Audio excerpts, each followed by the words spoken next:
হচ্ছে স্বরাষ্ট্র মন্ত্রণালয় চালানো। আপনি জানেন আমরা একটা ভঙ্গুর একটা মানসিক শক্তির পুলিশ, ভঙ্গুর একটা ইনস্টিটিউশনে তাদেরকে কাজ করতে হচ্ছে। এই পুলিশের মধ্যে হয়তো 30 জনের অন্তরে এখন বাকশাল, এই মধ্যে হয়তো 30 জন বিএনপি তারা বঞ্চিত, 20 জন হয়তো জামাত সেভাবে সে বঞ্চিত, এবং তাদের সে মরাল স্ট্রেংথ নাই। এগুলি সমস্ত কিছু নিয়ে জননিরাপত্তার প্রশ্ন এত বেশি প্রবলেম হয়ে যায়, মব কালচার এত বৃদ্ধি পেয়েছে, মানুষের মধ্যে তার স্বাধীনতা প্রকাশ শুধু না, স্বাধীনতা মানে স্বাধীনতা দিয়ে অন্যের স্বাধীনতাকে খর্বকরণের প্রক্রিয়া বিভিন্ন গোষ্ঠীর মধ্যে এত বেশি বৃদ্ধি পেয়েছে, এত অ্যানার্কিস্ট গ্রুপ জন্ম নিয়েছে এবং এদের বিরুদ্ধে ব্যবস্থা নেওয়া এত স্পর্শকাতর বিষয়ে পরিণত হয়েছে। এখানে সবকিছু ঠিক মতো করা যায় না। আর আপনি যেটা বলছেন আমার আত্মদহনের প্রশ্ন, যখন আপনি সরকারে থাকবেন তখন আপনার আত্মদহন প্রকাশ করতে হবে আপনার কলিগদের মধ্যে, আপনি তো তখন পাবলিকলি করতে পারবেন না। কাজে পাবলিকলি করা হয় না দেখে আমাদের আমি বা অন্য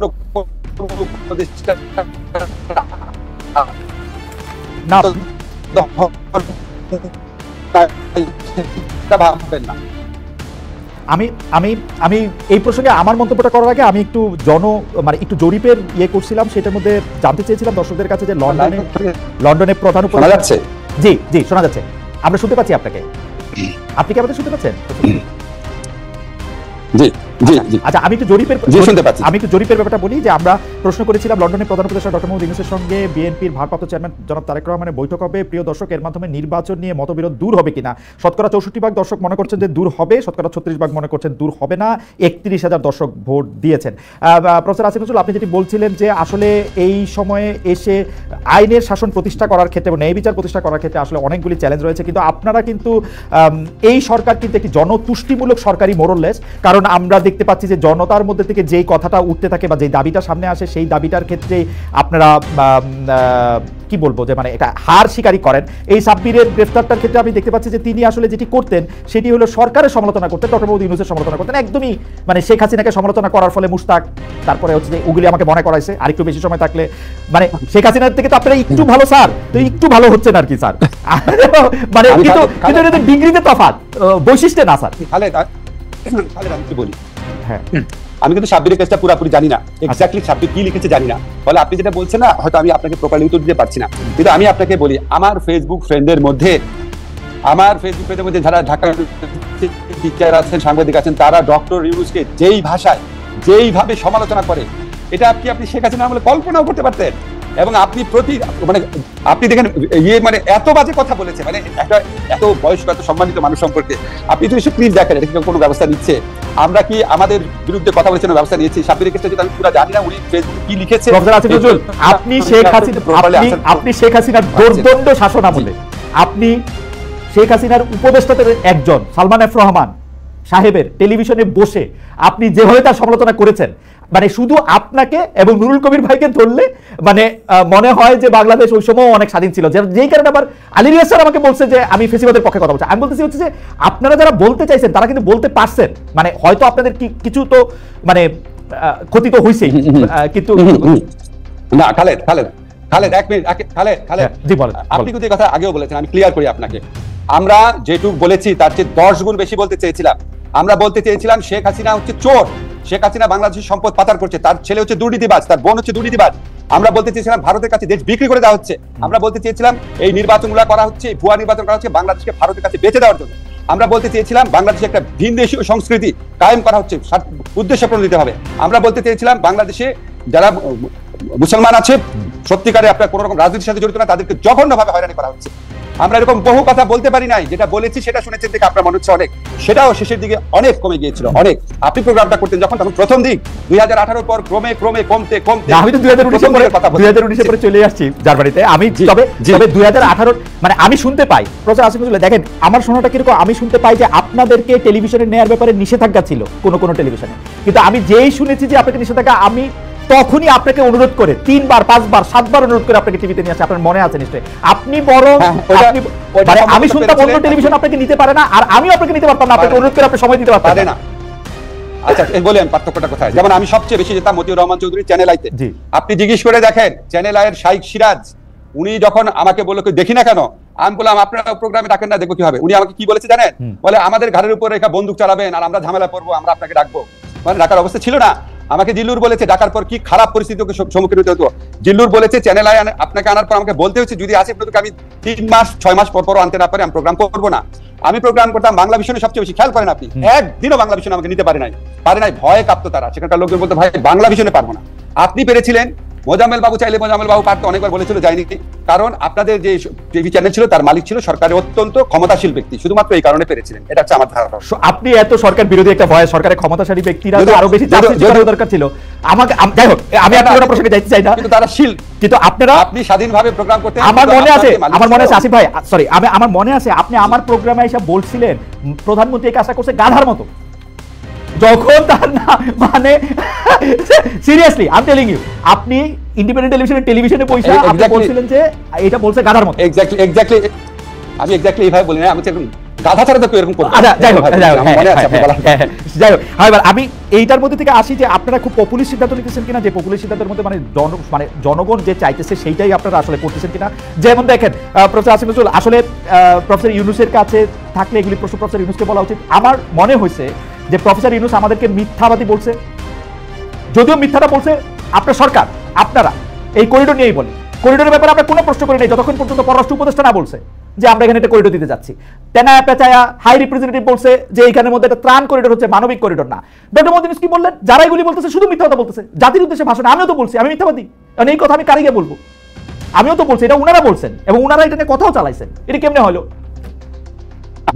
স্যার কিছু বক্তব্য সম্পর্কে বলেছেন মিথ্যাবাদী, একটু জেনারেলাইজ হয়ে গেছে, কিন্তু স্যার কিছু বক্তব্য, কিছু মিথ্যা কথা তো বলা হয়েছে, কিছু মিথ্যা কথা বলা হয়েছে, কিছু কথা ছিল কারেক্ট। স্যার যে কথাগুলো মিথ্যা ছিল হয়তো সেটা উদ্দেশ্য করে বলেছেন। আমি আপনাকে বলি আমি তো সরকারের স্পোকসম্যান না। হ্যাঁ, এখন ধরেন আমি আমার ব্যাপারগুলো থাকে, আপনি আমাকে জিজ্ঞেস করতে পারেন যে ধরেন আমি আপনাকে বুঝাই বলি। আমার একটা কথা দেখে আমাকে প্রায় লোকজন বলে বা বলার চেষ্টা করে, আমাকে আমার তো আপনার ফেসবুকে কমেন্ট পড়ার সময় হয় না, আমাকে হোয়াটসঅ্যাপে আমার বন্ধুরা কেউ পাঠায়, বলে যে এরকম আপনি আগে বলতেন আপনি নাকি দায়িত্ব পেলে সারাদিন কাজ করবেন যারা চলে নিতে। ভাই আমি সারাদিন আপনি তো দেখছেন খালেদ না ভাই, আমি সারাদিনই কাজ করি। আপনাদেরকে অনেস্টলি বলি, আমি সরকারের দায়িত্বে আসার আগে 4-5 ঘন্টার বেশি কাজ করতাম না। আমি এখন কমপক্ষে 12 ঘন্টা কাজ করি। আপনারা যারা সাংবাদিকরা আছেন আমার মন্ত্রণালয় যায় যারাই থাকেন দেখেন, আপনারা আমার যারা কলিগ আছে জিজ্ঞেস করেন, আপনারা আমার বলেন আপনার কাজের কোয়ান্টিটি কি। আমি আপনাদেরকে চ্যালেঞ্জ করে বলছি, আমি 10 মাসে আইন মন্ত্রণালয়ে যে কাজ করেছি, বাংলাদেশে কোনো আইনমন্ত্রী 10 মাসে এত কাজ করে নাই। বাংলাদেশে কোনো আইনমন্ত্রী পিপিজিপি এরকম 4000 নিয়োগ দেয় নাই। বাংলাদেশে কোনো আইনমন্ত্রী 16,000 কেস প্রত্যাহারের সিদ্ধান্ত দেয় নাই। 16,000 কেস প্রত্যাহার করতে হয়েছে। এই কেসের যে কাগজপত্র আছে, চার্জশিট আছে এবং অধিকাংশ ক্ষেত্রে এফআইআর আছে, সেগুলিকে পরীক্ষা করে আমি বলতে কিন্তু আমি আইন মন্ত্রণালয় দেখাচ্ছি। আমার যত কাজ আছে তার মূল কৃতিত্ব হচ্ছে আমার আইন মন্ত্রণালয় কর্মকর্তারা। তারা শুক্রবার অফিস করেছে, তারা শনিবার অফিস করেছে, তারা বিয়ন্ড দ্য অফিস 7টা 8টা 9টা পর্যন্ত কাজ করেছে, করে এই কাজগুলো করেছে। আমাদের একটা মন্ত্রণালয়ের উদ্যোগ আন্তর্জাতিক অপরাধ আদালত পুনর্গঠন সপ্তাহে আমি এবং পূর্তমন্ত্রী সেখানে কাজের অগ্রগতি দেখতে গিয়েছি। আমরা আপনার সংস্কারের প্রসঙ্গে মেজর যে কোঅর্ডিনেশন, ইমিডিয়েটলি ইমপ্লিমেন্টেবল সংস্কার ভাগ করে করে বিভিন্ন মন্ত্রণালয়কে দিয়েছি। আমরা সংস্কার কাজ সবচেয়ে বেশি সংস্কার কাজ করেছি। আমরা অন্য মন্ত্রণালয়কে যতভাবে পারা যায় আমাদের ওপিনিয়ন দিয়ে হোক, অ্যাডভাইস দিয়ে হোক, আমাদের কমেন্ট দিয়ে হোক সাহায্য করেছি। প্রত্যেক দিন রুটিন কাজ, আমার অফিসে একদিন আইসেন, এইরকম ফাইল জমে থাকে, সেই ফাইলগুলো ক্লিয়ার করতে হয়। এগুলির বাইরে এগুলি কাজ, রুটিন কাজের বাইরে। খালেদ আমাকে একটু বলতে দিবেন আমি রুটিন কাজের বাইরে কি কি কাজ করেছি সেটা বললাম। আরেকটা কথা বলি আপনাকে, এই যে কাজ সকাল থেকে রাত পর্যন্ত, এই যে এইখানে এই অফিসে এই রুমের মধ্যে আমার বিল্ডিং অফিসে বসে মাঝে মাঝে 2টা বাজে কাজ করি। আমি আমাদের যে প্রবাসী কল্যাণের যে একজন কর্মকর্তা আছে, উনাকে ঈদের দিন আমার খেয়াল নাই, আমি কাজ করছিলাম সৌদি আরব, যে আমাদেরকে ড্রাফট এগ্রিমেন্টটা পাঠিয়েছে, সেই এগ্রিমেন্টের ভিত্তিতে আমাদের প্রপোজাল আমি নিজে করছিলাম, নিজে করে আমাদের একজন কর্মকর্তাকে পাঠিয়েছি। উনি আমাকে অবাক হয়ে ফোন করছে, বলে স্যার আজকে না ঈদ, আপনি কাজ করতেছেন? আমি অবাক বলে আমি কি হয়েছে, আমার তো সময় নাই, আমার বন্ধের মধ্যে কাজগুলো আগে রাখতে হবে। এবং আমার কাছে দুঃখ লাগে কি যে আমি কি ভাই আপনারে ভিডিও করে দেখাবো সকাল থেকে রাত পর্যন্ত কি কাজ করতেছি? আপনার খবর নেন না, আপনার কাজের কোয়ান্টিটি দেখেন না। আমি তো আপনাকে বললাম, আমি যে চ্যালেঞ্জ করলাম না 10 মাসে এর চেয়ে বেশি কাজ কে করতে পারে, হিউম্যানলি পসিবল? খালি আপনাকে কোয়ান্টিটি ওয়াইজ বলি, আমি প্রতিদিন এভারেজে 12 ঘন্টা কাজ করতাম, এখানে আমি 4-5 ঘন্টা কাজ করতাম।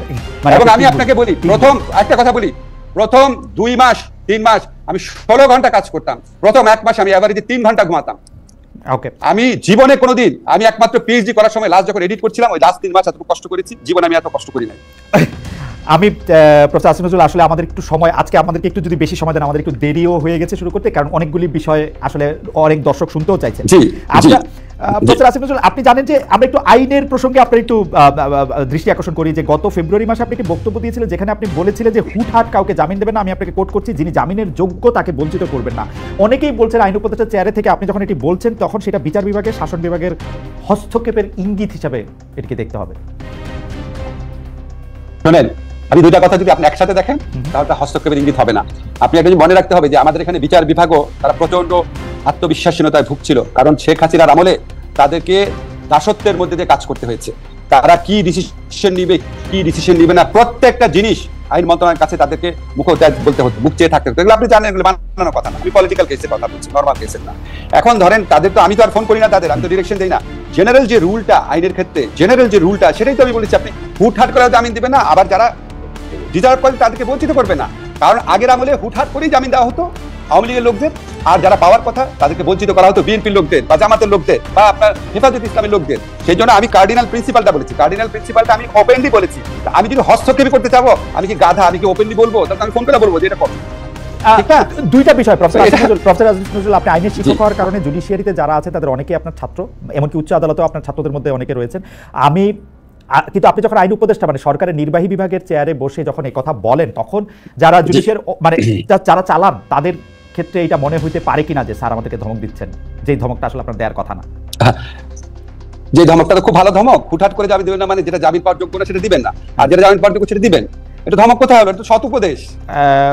আমি বলেছি যে জামিন পাওয়ার যোগ্য মানে বঞ্চিত করবেন না। এখন আমরা আপেল টু আপেল কম্পেয়ার করি, ধরেন আনিসুল হক সাহেব যদি এই কথা বলতেন শেখ হাসিনা আমলে, আপনি এটা পছন্দ করতেন কিনা বিং ল মিনিস্টার? ঠিক এই কথাটাই আনিসুল হক বলে, হ্যাঁ আনিসুল হক এটা বলে পছন্দ করতাম না, কারণ আনিসুল হক 15 বছর বিএনপির লোকদেরকে যেভাবে জামিন বঞ্চিত করেছেন, উনার আমলে খালেদা জিয়ার যেভাবে বিচার হয়েছে, তারেক রহমানের যেভাবে বিচার হয়েছে, উনার আমলে যেভাবে গুম করা হয়েছে, ওই আমলের প্রেক্ষিতে মনে হতো এই লোকটার মধ্যে অশুভ কোনো চিন্তা আছে, প্রত্যেকটা কথার মধ্যে অশুভ আছে। আমরা তো এগুলি করে দিই, আমরা তো কাউকে গুম করি নাই। জামিন দেওয়ার ক্ষেত্রে কি করেছে প্রফেসর আসিফ নজরুল, আপনি দৃষ্টি আকর্ষণ করতে চাই। ধরেন আমার বন্ধু শাকিল, তার স্ত্রী রূপা, তাদের বিরুদ্ধে যে হত্যা মামলা হয়েছে, সেই হত্যা মামলায় তাদের জামিন পাইতে কোন জায়গায় আটকায়? আমি তো আটকানোর জায়গা দেখি না। মামলা থাক, হত্যা মামলা থাক, আরো 10টা মামলা থাক, কিন্তু তাদেরকে জামিনে কোথায় আটকায়? আমি তো আইনের জামিনে আটকাইতে দেখি না। স্যার আমাকে যদি আলোকিত করতেন। একই তো কথা, সরকারের পছন্দ করে না আপনারা এখন মানে সরকারের বিরুদ্ধে, সেজন্য আপনি আদালতে রাখা দিচ্ছেন, মানে তাদের জামিন হবে না আজকে 10 মাসের জন্য। আচ্ছা, আমি মাঝখানে আপনার কথা শুনি না, বাট আমি বুঝতে পারছি আপনি শাকিল ফারজানার কথা বলেছেন। দেখেন, আপনাকে আমি একটা স্পষ্ট কথা বলি, আপনারা একটু জিনিস লক্ষ্য করবেন। কিছু ক্ষেত্রে কিন্তু আমরা বিচারিক আদালতে থেকে জামিন হয়েছে, কিছু ক্ষেত্রে হওয়ার পরপরই আপনার স্বরাষ্ট্র মন্ত্রণালয় থেকে শোন অ্যারেস্ট দেখিয়েছে, কারণ অন্য কেউ লোক মামলা করে দিয়েছে। যেমন একটা এক্সাম্পল আপনাকে বলি, ইঞ্জিনিয়ার মোশাররফ, সাবেক এমপি দবিরুল ইসলাম, ওনারা অসুস্থ, ওনারা কিন্তু জামিন পেয়েছে, 3-4টা মামলা জামিন পেয়েছে। তারপর সাথে সাথে জামিন পাওয়ার সাথে সাথে, এখন বিএনপি করে না জামাত করে নাকি ছাত্ররা করে আমি জানি না, সাথে সাথে একটা মামলা হয়, সাথে সাথে শোন অ্যারেস্ট দেখায়। আপনি এগুলি স্ক্রুটিনাইজ করে দেখেন। কিছু ক্ষেত্রে ধরেন একটা গণ আন্দোলনের পর, যেখানে গণ অভ্যুত্থানের পর, যেটা একটা বিপ্লবের সম্ভাবনা সম্পর্ক, যেখানে সত্যি 1000 থেকে 1500 লোক মারা গেছে, যেখানে হাজার হাজার লোকের অঙ্গহানি হয়েছে, যেখানে এত বড়, আপনি খেয়াল করেন খালেদ যখন এরশাদ আমলে টোটাল 9 বছরে 42 মারা গেছে, তারপরে মানুষ 2-3 সপ্তাহে 1000-1500 লোক মারা যাওয়ার পর মানুষের মনে যেই ক্রোধ তৈরি হয়, মানুষের মনে বিচার বিভাগ পুলিশের প্রতি যে রাগ তৈরি হয় যে 15 বছরে তুমি আমার জামিন দাও নাই, 15 বছরে তুমি আমার ফলস কেসে ঢুকাইছো, তখন বিচারক কি নিজেই ভয় পায় কিনা, বিচারক কি সেনসিটিভিটির বিচারে যে নিজেই জামিন দিতে ভয় পায় কিনা, সেটা তো জিজ্ঞেস করার এখতিয়ার আমার নাই। এগুলি অনেক কিছু ডাইমেনশন আছে। এই পরিস্থিতি বাংলাদেশে কখনো হয় নাই। আমি আপনাকে শুধু একটা তথ্য দেই, কারণ আমারও কিছু বন্ধু বান্ধব আছে যারা এখন সরকারি চাকরি করেন, তাদের একজনের সঙ্গে পরিচয় করাই দিলেন, তিনি উত্তরাঞ্চলের একটি জেলা শহরের চিফ জুডিশিয়াল ম্যাজিস্ট্রেট। আমাদের সমন্বয়কদের একজন তাকে একটা ফোন করা ওইখান থেকে উদ্যোগ করে নিয়ে আসছেন। এই হচ্ছে গল্প। তারপরে আর স্বাভাবিকভাবে মামলা কার্যটা কেমনে চলবে? আর আমাদের দুইটা জায়গায় না আপনার কি চিফ জুডিশিয়াল ম্যাজিস্ট্রেট, তো চিফ জুডিশিয়াল ম্যাজিস্ট্রেট আইন মন্ত্রণালয়ের অধীনে। অসম্ভব কোন সমন্বয়কের ফোনে চিফ জুডিশিয়াল ম্যাজিস্ট্রেট চেঞ্জ করব? পরীক্ষা হয়তো আপনার অজান্তেও হইতে পারে, আমি জানি না। তাকে অসম্ভব হতে পারে, আমি জানি না, কিন্তু অসম্ভব। আচ্ছা, আপনি আমাকে এরকম চিনেন? আমি শেখ হাসিনাকে ভয় পাই না, একটা সমন্বয়ক বলবে আমি চেঞ্জ করে দিব। এখন শোনেন, আমাদের এখানে কিছু চেঞ্জ হয়েছে। যেটা হয়েছে, আপনার স্থানীয় পর্যায়ে আইনজীবীদের সাথে খারাপ সম্পর্ক হয়ে গেছে, খুব খারাপ অবস্থা। কিছু বিচারক আছে তারা ইনসিকিউর ফিল করেছে, ওই এলাকায় তাদের জাজমেন্ট নিয়ে অনেক প্রশ্ন আছে, মানুষ ক্ষিপ্ত ছিল, তারা রিকোয়েস্ট করে জায়গা চেঞ্জ করেছে। আর কিছু বিচারকের বিরুদ্ধে প্রচন্ড অভিযোগ ছিল, তাদের ক্ষেত্রে জায়গা চেঞ্জ করা হয়েছে। এখানে কোনো সমন্বয়কের কথায় বা কারো কথায় আমরা কাউকে পরিবর্তন করি নাই, সরি। ওকে, আপনাকে যে বলেছে আমি তাকে চ্যালেঞ্জ করলাম, আপনি উনাকে বললেন আমার সাথে গোপনে যায় দেখা করে বলতে দেখাতে, আমি তাকে প্রতিকার দিব যদি এরকম কিছু আমার অজান্তে হয়ে থাকে। আচ্ছা ঠিক আছে, আমি তাকে বলবো অবশ্যই, এবং তিনিও নিশ্চয়ই আজকে এই অনুষ্ঠান দেখছেন এবং তিনি নিশ্চয়ই সরাসরি বলবেন হয়তো। আর আমাদের দর্শক আরেকটা প্রশ্ন করেছেন যে এই যে 4-5টা বিষয় নিয়ে, একটা হচ্ছে চিন্ময় কৃষ্ণ দাসের জামিন, 2 হচ্ছে সাগর রুনির হত্যাকাণ্ডের ব্যাপারে আপনি কোনো এটা কিছু বলবেন কিনা, সবচেয়ে বেশি প্রশ্ন আর কি এগুলো নিয়ে, এবং বিডিআর মিউটিনি যেটা আসে সেটার ক্ষেত্রে সরকার কোনোভাবে ওই মামলাটাকে সেনাবাহিনীর ভয়ে বা অন্য কোনো কিছুর কারণে প্রভাবিত করতেছে কিনা। চিন্ময় কৃষ্ণ দাস, প্রথম কথা হচ্ছে বাকি যে দুটো প্রসঙ্গ বলছে সেটা আমার মন্ত্রণালয়ের অধিভুক্ত বিষয় না, আমি এটা সম্পর্কে আপনাকে কারেক্ট ইনফরমেশন দেওয়ার মতো অবস্থায় নাই।